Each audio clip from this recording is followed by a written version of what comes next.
بسم اللہ الرحمن الرحیم. جنت کی صرف ایک صفت ایسی ہے کہ اگر وہی ہمیں دنیا میں مل جائے نا تو وہ جنت کی باقی نعمتیں نہ بھی ملیں تو ہم اس کو ترجیح دیں گے. وہ کیا ہے؟ وہاں موت نہیں ہے.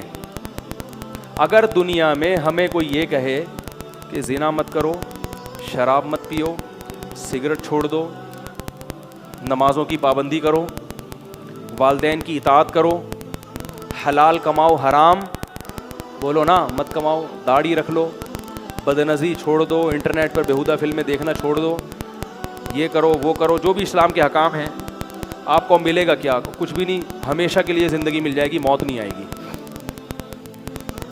پھر کوئی کہے گا کہ یار یہ تو چھوڑنا بڑا مشکل ہے، یار حرام چھوڑنا. آپ بولو گے کیا کرنا ہے ایسے حرام کا، مر جائیں گے تو ختم ہو جائے گا نا. چھوڑو، سوکھی روٹی پہ گزارا کر لوں گا.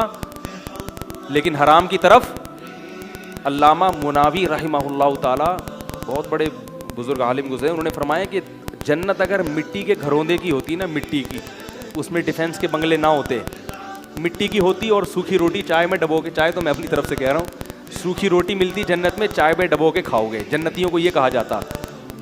پھر بھی جنت اس دنیا سے بہتر تھی. کیوں؟ ہے ہمیشہ کے لیے. یہاں جو دنیا میں جو سب سے بڑا عیب ہے نا وہ کیا ہے؟ موت.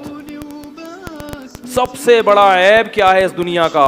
موت. اور اس سے کوئی بھاگ نہیں سکتا.